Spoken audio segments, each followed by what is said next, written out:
స్లవృతు పిత పుత్ర పరిశుద్ధాత్మ నామమున పునీత మత్తయ్య గారు రాసిన శుభవార్త 5వ అధ్యాయము 17వ వచనం నుంచి 20వ వచనం వరకు. నేను ధర్మశాస్త్రమును ప్రవక్తల ప్రబోధమును రద్దు చేయవచ్చునని తలంపవలదు. నేను వచ్చినది వానిని సంపూర్ణమనుచుటకే గాని రద్దు చేయుటకు కాదు. పరలోక భూలోకములు గతించినను ధర్మశాస్త్రములోని ఒక అల్పాక్షరమైనను ఒక పొల్లు అయినను వ్యర్థము కాక అంతయు నెరవేరునని నొక్కి వక్కానించుచున్నాను. కాబట్టి ఎవరైనా ఈ ఆజ్ఞలలో ఏ అత్యల్పమైన దానినైనను భంగపరచి అట్లు జనులకు బోధించునో అట్టివాడు పరలోక రాజ్యమున అత్యల్పుడుగా పరిగణింపబడును.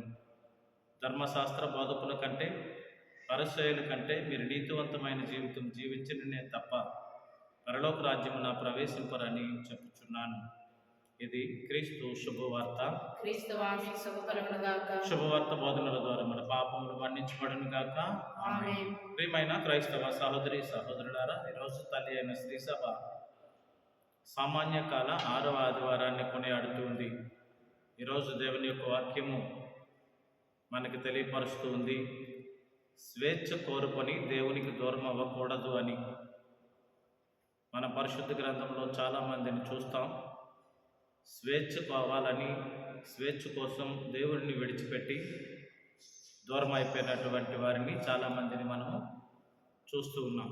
ప్రియులారా, ఈరోజు ప్రభు చెప్పే మాట, స్వేచ్ఛ కావాలనుకొని దేవునికి దూరం అవ్వకూడదు అని ఈరోజు ప్రభు తెలియపరుస్తున్నారు.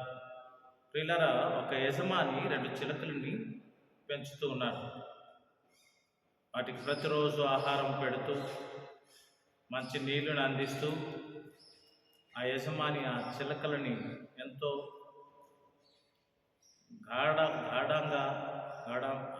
మంచి ప్రేమ అభిమానాలతో పెంచుతూ ఉన్నారు.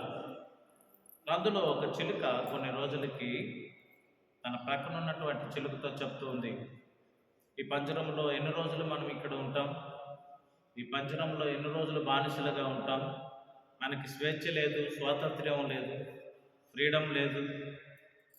నేను ఈ పంజరం నుంచి బయటకు వెళ్ళిపోవాలనుకుంటూ ఉన్నానని చెప్పి ఆ చిలుక 2వ చిలుకతో చెప్తూ ఉంది. కొన్ని రోజులకి ఆ యజమాని ఆ రెండింటికి ఆహారం పెట్టి ఆ పంజరానికి తాళం వేయడం మర్చిపోయినప్పుడు ఏ ఉద్దేశంతో అయితే ఉందో ఈ చిలుక, మొదటి చిలుక ఏ ఉద్దేశాన్ని మనసులో పెట్టుకుందో ఆ ఉద్దేశాన్ని నెరవేర్చుకోవడం కోసం ఆ పంజరం నుంచి బయటికి వచ్చేసింది. ఈ బాహ్య ప్రపంచాన్ని చూడాలని, ఈ స్వేచ్ఛ స్వాతంత్ర్యాలు అనుభవించాలని, సంతోషంగా ఆనందంగా ఈ లోకంలో ఉన్న వాటితో గడపాలని మొదటి చిలుక బయటికి వచ్చేసింది. బయటికి వచ్చి ఆ పంజరంకి దగ్గరలో ఉన్నటువంటి ఒక చెట్టు పైన వాలి ఉంది. ఇదంతా గమనిస్తూ ఉంది ఆ పంజరంలో ఉన్నటువంటి ఆ 2వ చిలుక. ఇదంతా చూస్తూ ఉంది. ఆ మొదటి చిలుక ఆ చెట్టు మీద ఉన్నప్పుడు ఒక వేటగాడు తన కేటల బారు పట్టుకొని ఆ పక్షిని వేటాడుతూ ఉన్నాడు. ఆ కేటల బారుతో ఆ చెట్టు మీద ఉన్నటువంటి ఆ చిలుకను షూట్ చేశాడు. వెంటనే ఆ చిలుక రెక్కకు తగిలి ఆ చిలుక వెంటనే క్రిందన పడిపోయింది. క్రిందన పడిపోయిన వెంటనే అది ఎగరలేకపోతూ ఉంది. ఎందుకంటే రెక్క మీద దెబ్బ తగిలింది కాబట్టి ఆ చిలుక అక్కడే పడిపోయింది, అటు ఇటు కొట్టుకుంటూ ఉంది. దీన్ని చూసినటువంటి దగ్గరలో ఉన్నటువంటి ఒక పిల్లి వచ్చి ఆ చిలుక దగ్గరకు వచ్చి ఆ చిలుకను అటు ఇటు తిరగవేసి ఆ చిలుకను ఉన్నటువంటి ఆ వెంట్రుకలన్నీ తీసివేసి అదిగో అక్కడే ఆహారంగా తినేసింది. ప్రియమైన సహోదరి సహోదరులారా, దీని నుంచి మనం నేర్చుకోవలసినటువంటి అంశం, స్వేచ్ఛ కోరుకున్నటువంటి చిలుక, స్వాతంత్ర్యాన్ని కోరుకున్నటువంటి చిలుక ఈ లోకంలో ఉన్న వాటితో ఆనందంగా సంతోషంగా గడపాలి అనుకున్నటువంటి ఆ చిలుక తన ప్రాణాన్నే పోగొట్టుకుంది. ఈరోజు ప్రభువు మనకు తెలియపరుస్తున్నది కూడా ఇదే. స్వేచ్ఛ స్వాతంత్ర్యాలు మీకు ఇచ్చినటువంటి నేను మిమ్మల్ని అబ్జర్వ్ చేస్తూ ఉన్నాను.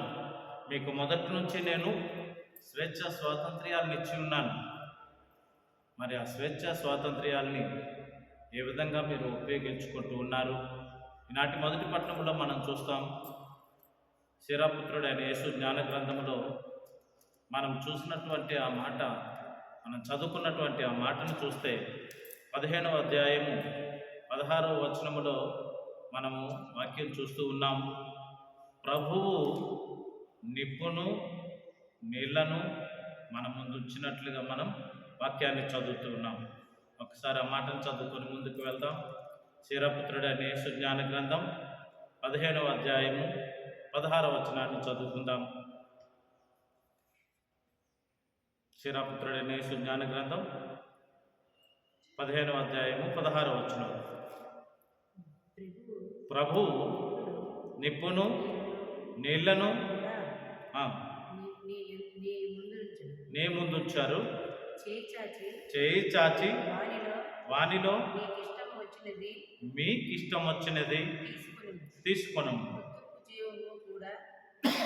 మృత్యువు జీవము. ఈ ప్రియ సహోదరి సహోదరులారా, ప్రభువు నిప్పును నీళ్లను మన ముందు ఉంచుతూ ఉన్నారు. ఏది నీకు ఇష్టమైతే అది తీసుకో అని చెప్తూ ఉన్నారు. ఇదిగో మృత్యువు జీవము నీ ముందు ఉంచుతూ ఉన్నాను, ఇహలోకము పరలోకము నీ ముందు ఉంచుతూ ఉన్నాను.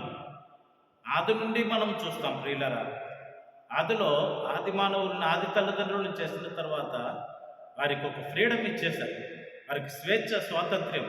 ఇదిగో అంతా మీరు ఉపయోగించుకోండి, అంతా మీరు స్వేచ్ఛగా ఉండండి.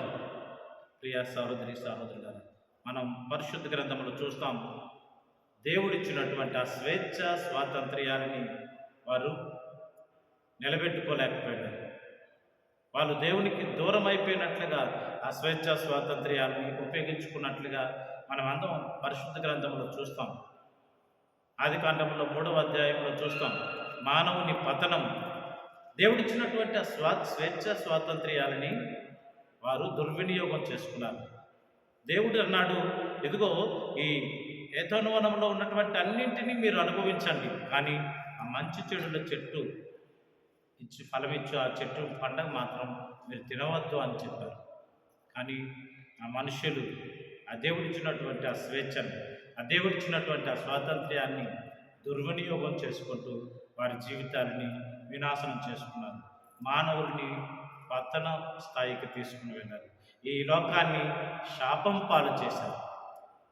ప్రియ సహోదరి సహోదరులారా, ఈరోజు ప్రభు చెప్తున్నారు, ప్రభు నిప్పును నీళ్ళని ముందుంచుతూ ఉన్నాను, మీకు ఏది ఇష్టమో అది తీసుకోండి. ఇదిగో మృత్యువును జీవమును మీ ముందు ఉంచుతూ ఉన్నాను, మీరు ఏం కోరుకుంటారో కోరుకోండి. మరి పరలోకము ఇహలోకము మేము ముందు ఉంచుతూ ఉన్నాను, ఏం కావాలో మీరే కోరుకోండి. ఈనాటి మొదటి పట్టణంలో ప్రభు మనందరికీ కూడా తెలియపరుస్తున్నటువంటి మాట. ద్వితీయోపదేశ కాండంలో మనం చూస్తాం, ఆది కాండం తర్వాత మనకు ఉంటుంది. ద్వితీయోపదేశ కాండము 30వ అధ్యాయము 15వ వచనములో కూడా ప్రభు చెప్తూ ఉన్నారు. అక్కడ ప్రతిదీ కూడా బైబిల్లో ప్రభు ఆది నుంచి మనిషికి ఇప్పటి వరకు కూడా ఆదాము యావముల దగ్గర నుంచి ఇప్పటి వరకు కూడా దేవుడు మనుషులకి ఫ్రీడమ్ ఇచ్చాడు. ఆ ఫ్రీడమ్, ఆ స్వేచ్ఛ స్వాతంత్ర్యాన్ని సద్వినియోగం చేసుకున్నవారు, దేవునితో కలిసి ఉన్నటువంటి వారు దేవుని దీవెనలు ఆశీర్వాదాలు పొందుకున్నారు. ఎవరైతే దుర్వినియోగం చేసుకున్నారో వారి జీవితాలు, వారి బ్రతుకులు ఇదిగో నాశనం అయిపోతున్నట్లుగా మనము చూస్తూ ఉన్నాం. ద్వితీయోపదేశ కాండం 30వ అధ్యాయం 15వ వచనంలో మనం చదువుకుంటాం. 30వ అధ్యాయం 15వ వచనం, 15వ వచనాన్ని చదువుకుందాం. జీవమును కీడును మరణమును దేవునికి స్తోత్రం. హల్లెలూయా, హల్లెలూయా, హల్లెలూయా, హల్లెలూయా. ప్రియ సహోదరి సహోదరులకు ఇక్కడ కూడా మనం చూస్తూ ఉన్నాం. ద్వితీయోపదేశ కాండంలో ప్రభు చెప్తున్నటువంటి మాట 30వ అధ్యాయం 15వ వచనములో, జీవమును మరణమును మీ ముందు ఉంచుతూ ఉన్నాను, మేలును కీడును మీ ముందు ఉంచుతున్నాను, ఏం కావాలో మీరే. ప్రియ సహోదరి సహోదరు, ఆది నుంచి ఇప్పటి వరకు దేవుడు మన ముందు ఉంచుతూ ఉన్నారు అన్నీని.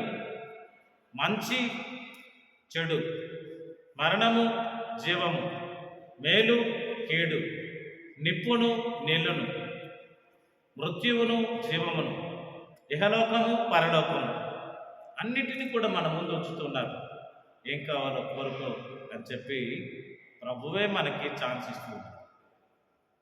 ప్రియ సహోదరి సహోదరులారా, ఈ ప్రభు ఇచ్చినటువంటి ఆ స్వేచ్ఛ, ప్రభు ఇచ్చినటువంటి ఆ స్వాతంత్ర్యాన్ని మనం ఎంతవరకు సద్వినియోగం చేసుకుంటూ ఉన్నాం, ఎంతవరకు మనము నిలబెట్టుకుంటూ ఉన్నాం? ప్రియ సహోదరి సహోదరులారా, మనిషి జీవితాన్ని 2 అక్షరాలతో పోల్చవచ్చు. ఏంటంటే బిడి. బి అంటే బర్త్, డి అంటే డెత్. బర్త్ అంటే పుట్టుక, డెత్ అంటే మరణం. పుట్టడము మన చేతుల్లో లేదు, మరణము మన చేతుల్లో లేదు. కానీ ఆ రెండింటికి మధ్యలో ఉన్నటువంటి ఒక అక్షరం ఉంది, అదే సి. బి అంటే బర్త్, డి అంటే డెత్. పుట్టుక, మరణం. పుట్టుక మన చేతుల్లో లేదు, మరణము మన చేతుల్లో లేదు. కానీ రెండింటికి మధ్యలో ఒక అక్షరం ఉంది, అదే సి. సి అంటే చాయిస్ అని అర్థం. చాయిస్. దేవుడి చాయిస్ ఇస్తూ ఉన్నాడు మనకి. పుట్టుక నీ చేతిలో లేదు, మరణము నీ చేతిలో లేదు, కానీ నువ్వు ఏం కావాలో నువ్వు ఎన్నుకోవచ్చు. చాయిస్, ఎంపిక చేసుకోవచ్చు, ఎన్నుకోవచ్చు. ప్రభు చెప్తూ ఉన్నారు, ఇదిగో నిప్పును నీళ్లను నీ ముందుంచుతూ ఉన్నాను, మృత్యువును జీవమును నీ ముందుంచుతూ ఉన్నాను, ఇహలోకము పరలోకము మీ ముందుంచుతూ ఉన్నాను, జీవమును మరణమును మీ ముందుంచుతూ ఉన్నాను, మేలును కీడును మీ ముందుంచుతూ ఉన్నాను. ఫ్రీడమ్, స్వేచ్ఛ. ప్రియ సహోదరి సహోదరులారా, ఏం కావాలో నువ్వే కోరుకో అని చెప్పి ప్రభు ఈరోజు మనల్ని అందరినీ కూడా ఆహ్వానిస్తూ ఉన్నారు. ఆది కాండంలో ఆదాము యెహోవాలు దేవుడిచ్చినటువంటి ఆ స్వేచ్ఛను పోగొట్టుకున్నారు, పతనం అయిపోయారు. తర్వాత కైనుడిని మనం చూస్తాం. ఆది కాండంలోనే 4వ అధ్యాయంలో మనం చూస్తాం.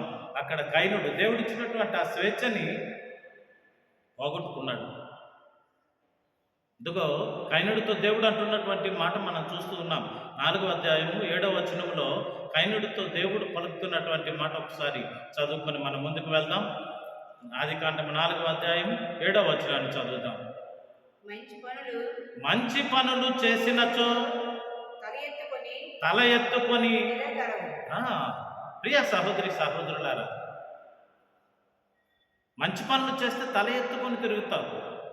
అదే చెడ్డ పనులు చేస్తే, అదే దొంగతనం చేస్తే, అదే వ్యభిచారం చేస్తే, అదే మోహపు కార్యాలు చేస్తే, మోహపు తలంపులు ధరిస్తే, ఇదిగో తల ఎత్తుకొని తిరగలేవు అని చెప్పి ప్రభు చెప్తున్నటువంటి. ప్రియ సహోదరి సహోదరులారా, ఈరోజు ప్రభు మనకి ఇదిగో స్వాతంత్ర్యం మీకు ఇచ్చాను, ఫ్రీడమ్ మీకు ఇచ్చాను, స్వేచ్ఛ మీకు ఇచ్చాను. దాన్ని మీరు ఏ విధముగా వినియోగించుకుంటూ ఉన్నారు? మన యోహాను శుభవార్తలో 8వ అధ్యాయంలో 32వ వచనంలో ప్రభు అదిగో చెప్తున్నటువంటి మాటను మనం చూస్తాం. మిమ్మల్ని స్వతంత్రం చేస్తుంది, మిమ్మల్ని సత్యము స్వతంత్రం చేస్తుంది. సత్యము అంటే యేసు ప్రభు అని అర్థం. ఒకసారి మనం చదువుతామా? యోహాను శుభవార్త 8వ అధ్యాయం 32వ వచనాన్ని చదువుతాం. యోహాను శుభవార్త 8వ అధ్యాయం 32వ వచనాన్ని మనం చదువుకొని, మీరు సత్యమును గ్రహించరు, సత్యము మిమ్ము స్వతంత్రులను చేయును. అందులోనే మనం 36వ వచనం చదువుదాం. 36వ వచనం కూడా అక్కడ మనకి ప్రభు తెలియపరుస్తున్నటువంటి మాట. 36వ వచనం, కుమారుడు మిమ్ము స్వతంత్రులను చేసిన ఎడల నిజముగా మీరు స్వతంత్రులై ఉంటారు. ప్రియ సహోదరి సహోదరులారా, కుమారుడు మిమ్ము స్వతంత్రులను చేస్తే, స్వేచ్ఛిస్తే మీరు నిజముగా స్వతంత్రులై ఉంటారు. స్వేచ్ఛ స్వాతంత్ర్యం పొందుకున్నటువంటి వారిగా మీరుంటారు. అందుకే మనం పిలువబడ్డామని పౌలు గారు చెప్తున్నటువంటి మాట మనం చూస్తాం. గలతీయులకు రాయబడినటువంటి లేఖలో 5వ అధ్యాయము 13వ వచనంలో మనం చూస్తాం. గలతీయులకు రాసినటువంటి లేఖ 5వ అధ్యాయం 13వ వచనంలో మనం ఆ మాట చూస్తాం. పౌలు గారు చెప్తున్నటువంటి మాట అది చదువుకొని మనం ముందుకు వెళ్దాం. సోదరులారా, స్వతంత్రులుగా ఉండుటకు పిలువబడితిరి. ఎందుకు మనం పిలువబడ్డామట? సోదరులారా, మీరు స్వతంత్రులుగా ఉండుటకు పిలువబడితిరి. మనం స్వతంత్రులముగా ఉండాలి, దేవుని బిడ్డలముగా ఉండాలి.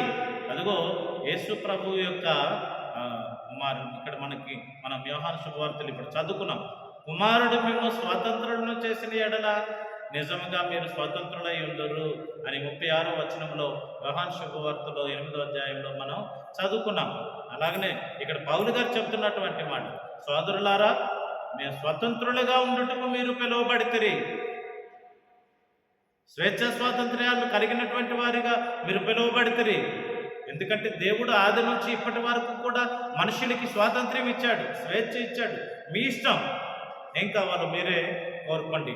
నిప్పును నీళ్ళని మీ ముందు ఉంచుతూ ఉన్నాను, జీవమును మరణమును మీ ముందు ఉంచుతూ ఉన్నాను, ఇదిగో మృత్యువును జీవమును మీ ముందు ఉంచుతూ ఉన్నాను, ఇహలోకాన్ని పరలోకాన్ని మీ ముందు ఉంచుతూ ఉన్నాను, మేలు కీడుని మీ ముందు ఉంచుతూ ఉన్నాను, నిప్పును నీళ్లను మీ ముందు ఉంచుతూ ఉన్నాను. ఏం కావాలో మీరే కోరుకోండి అని చెప్పి ప్రభు ఇస్తున్నటువంటి ఆ ఫ్రీడమ్. ప్రియా సహోదరి సహోదరులారా, కైనుడితో చెప్తున్నారు, మంచి పనులు చేస్తే తలెత్తుకొని తిరుగుతారు. జననం మన చేతిలో లేదు, భర్త మన చేతిలో లేదు, డెత్ మన చేతిలో లేదు. కానీ ఈ రెండింటికి మధ్య ఉన్నటువంటి మన జీవితం మన చేతుల్లో ఉంది. మనం మంచిగా జీవిస్తే, దేవునికి ప్రియమైనటువంటి వారంగా జీవిస్తే, దేవుడిచ్చినటువంటి స్వేచ్ఛ స్వాతంత్ర్యాలని దేవునితో ఉండి మనము ఆ స్వేచ్ఛ స్వాతంత్ర్యాలను పొందగలిగితే అదిగో మనకి ఆ జీవమును దేవుడు మనకిస్తాడు. ప్రియ సహోదరి సహోదరులారా, ఈరోజు దేవుని యొక్క వాక్యం మనకి తెలియపరుస్తూ ఉంది. స్వేచ్ఛ కలిగినటువంటి వారిగా మనం జీవించాలి. అదిగో చివరిలో దేవుడు మనకి ఏర్పాటు చేసినటువంటి అదిగో ఆ పరలోక రాజ్యాన్ని పొందుకునే గొప్ప జీవితాలను మనం కలిగి జీవించాలి. యెహోషువ గ్రంథంలో మనం చూస్తాం. 24వ అధ్యాయం 15వ వచనములో అదిగో యెహోషువ అంటాడు, ఇదిగో మీరు యావేను పూజించకపోతే ఎవరిని పూజిస్తారు మీ ఇష్టం, కానీ నేను నా కుటుంబము మాత్రము అగో ప్రభుని మాత్రమే మేము పూజిస్తాము, ఆరాధిస్తాము అని. ప్రియ సహోదరి సహోదరులారా, ఆది నుండి ఆదాము యావములు, కైనుడు, తర్వాత సొదొమ గొమొర్రా నాటి ప్రజలు, ఆ తర్వాత నోవా జల ప్రళయం నాటి ప్రజలు, అందరికీ కూడా దేవుడు స్వేచ్ఛ స్వాతంత్ర్యాలను ఇచ్చాడు. వారు దుర్వినియోగం చేసుకున్నారు. మనం ఆదికాండం 6వ అధ్యాయం 5వ వచనంలో చదువుకున్నాం. ఈ భూమిపై గల మానవులందరూ పరమ దుష్టులైపోయి దేవుడిచ్చినటువంటి ఆ స్వేచ్ఛ స్వాతంత్ర్యాలని దుర్వినియోగం చేసుకొని పాపపు ఊబిలో కూరుకొని పోయారు. అదిగో సొదొమ గొమొర్రా నాటి ప్రజలు కూడా ఏం చేశారండి? వారి పాపం పండిపోయింది. 18వ అధ్యాయం 20వ వచనంలో వాక్యం చెబుతుంది. ఆదికాండం 18వ అధ్యాయం 20వ వచనంలో ఆ సొదొమ గొమొర్రా ప్రజల పాపం పండిపోయింది. అందుకు దేవుడు వారి మీద అదిగో గంధకపు వర్షాన్ని, అగ్ని గంధకపు వర్షాన్ని కురిపించి వారిని నాశనం చేసినట్లుగా మనము వాక్యమును చూసుకోగలుగుతాం. అంటే దేవుడిచ్చినటువంటి ఆ స్వేచ్ఛ స్వాతంత్ర్యాలని దుర్వినియోగం చేసుకున్నటువంటి వారు ఆదాము యావమ్మ, కైనుడు, అదిగో నోవా జల ప్రళయం నాటి ప్రజలు. కానీ అక్కడ ఒక కుటుంబం రక్షించబడింది, నోవా కుటుంబం. ఇక్కడ సొదొమ గొమొర్రా పట్టణ నాశనంలో కూడా ఒక కుటుంబము అదిగో ఒక కుటుంబం రక్షించబడింది. అదిగో లోతు కుటుంబం. నలుగురితో నారాయణ, కులంతో గోవిందలాగా కాకుండా వారు దేవుడిచ్చినటువంటి స్వేచ్ఛ స్వాతంత్ర్యాలని వారు సద్వినియోగం చేసుకున్నారు. దేవుడిచ్చినటువంటి ఆ నియమాలను అదిగో అంటే వాటినన్నింటినీ కూడా పాటించారు. ప్రియ సహోదరి సహోదరులారా, అందుకే వారి కుటుంబాలు రక్షించబడ్డాయి. మనం ఇంకా కొద్దిగా మనం ముందుకు వస్తే సాంసన్ న్యాయాధిపతుల గ్రంథంలో 11వ అధ్యాయంలో సాంసన్ గురించి మనకు తెలుసు. తల్లిదండ్రులు చెప్పిన మాట వినలే, దేవుడు చెప్పిన మాట వినలే. చివరికి ఆ స్వేచ్ఛ స్వాతంత్ర్యాలను దుర్వినియోగం చేసుకున్నాడు. ఆయన జీవితాన్ని మొత్తం అదిగో ఐగుప్తీయులకి అక్కడ ఫిలిస్తీయుల చేతిలో పెట్టి అగో ఆ దేవుడిచ్చిన స్వేచ్ఛ స్వాతంత్ర్యాన్ని పోగొట్టుకొని వారికి బానిస అయిపోయాడు, వారి చేతిలో చనిపోయాడు. ఇంకా మరికొద్దిగా మనం ముందుకు వెళ్తే రూతు గ్రంథంలో మనం చూస్తాం. రూతు గ్రంథంలో అదిగో అత్త నవమి చెప్తూ ఉంది. రూతు ఒకసారి మనం చదువుతాం. రూతు గ్రంథం 1వ అధ్యాయము 14వ వచనంలో అక్కడ వాక్యం చెప్తూ ఉంది. ఒక్కసారి చదివి మనం ముందుకు వెళ్దాం. రూతు గ్రంథము 1వ అధ్యాయము 14వ వచనములో అత్త అయినటువంటి నవమి అదిగో కోడళ్ళు అయినటువంటి వారికి చెప్తూ ఉంది, అమ్మా నా కొడుకులు చనిపోయారు కదా, ఇంకా మీరు నాతో రావడం ఎందుకు? ఇదిగో మీ బ్రతుకులు మీరు బ్రతకండి, మీరు వెళ్ళండి, హ్యాపీగా ఉండండి, మీ స్వేచ్ఛ స్వాతంత్ర్యాలతో జీవించండి అప్పుడు రూతు అదిగో తన అత్తతోనే ఉండటానికి ఇష్టపడుతూ పలుకుతున్నటువంటి మాటలు మనం చూస్తాం. ఒకసారి చదువుదామా. రూతు గ్రంథం 1వ అధ్యాయం 14వ వచనములో మనం చూస్తాం. ఆ మాటలకు వారు మరలా వెక్కి ఏడ్చిరి.